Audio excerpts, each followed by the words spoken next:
Yo, what is good YouTube? I am Richie Kim, and today I'm going to be bringing you all my first impression and review of the Nike Kyrie 5.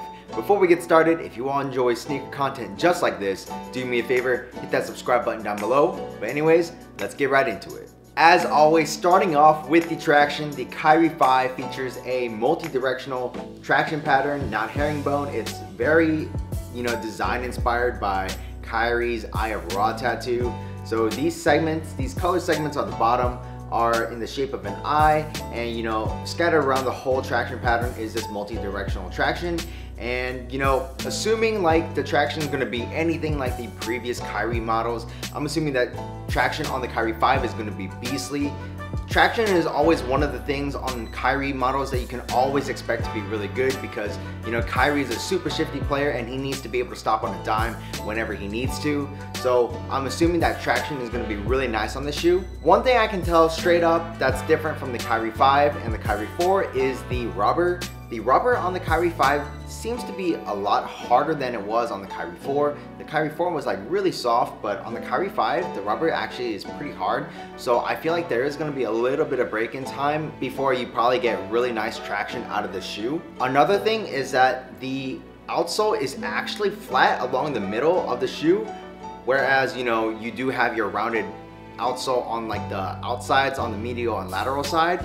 And I kind of like that. Having that flat middle part of the shoe is definitely going to give you a nice stable base, while if you do like to bend your knees and your ankles in the way that Kyrie does when he does crossovers, then this shoe obviously it's got you covered. So moving on to the cushion, they finally did exactly what I've been wanting to happen in a Kyrie model for a really long time now, and they finally put zoom in the forefoot. I primarily play on my forefoot, so I'm super happy that they decided to do this. And it is just forefoot zoom and no heel zoom, but like I said, I'm totally okay with that. And in the Kyrie 5, they're actually using a new zoom unit. It's called Nike Air Zoom Turbo, and basically the zoom bag is like segmented, so the zoom unit is flexible, and just by trying it on, it does feel really nice, and you can feel it, which makes it that much better. For the basic cushion itself is a Phylon, and it's definitely nothing special. It's just your average Phylon. So I'm hoping, after everything breaks in, that this cushion setup will feel pretty nice, especially in the forefoot. So moving on to the materials, the Kyrie 5 features engineered mesh that's very similar to the Kyrie 4, especially up in the forefoot area. It's that same engineered mesh, but as you move towards the back, you do have this like kind of crispy engineered mesh. Like that's the only way that I could describe it.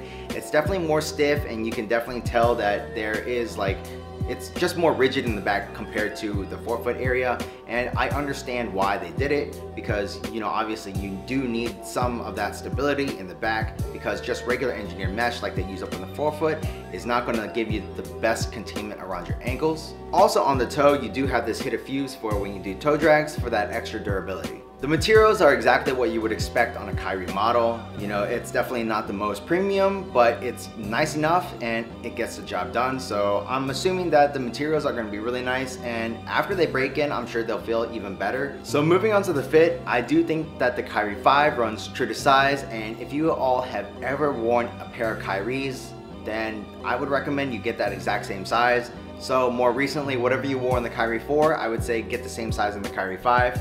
True to size lengthwise, it is a little bit narrow widthwise, as is with all the Kyrie models. So I think it's safe to say that going true to size is probably your best bet in this shoe.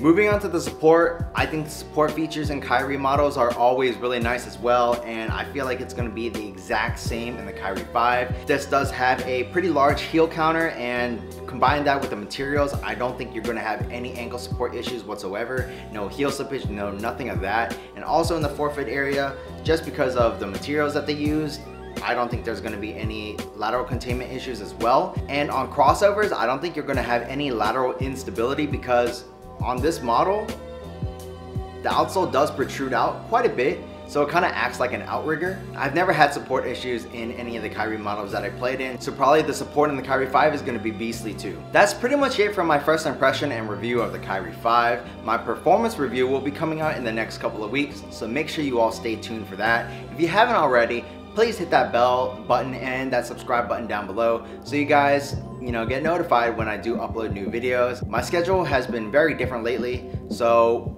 when I upload videos is very sporadic and it's not as consistent as it used to be, but I am trying to put out videos when I can. So please bear with me. Performance reviews are going to take a little bit longer than they used to, but I will always try to get out the performance reviews as quickly as possible while also putting in as much time as possible into the shoe. But yeah, that's pretty much it for this video. If y'all could smash that like button down below, I'd appreciate it a lot. Check out this video on my left and on my right, and that's pretty much it. Until next time, peace.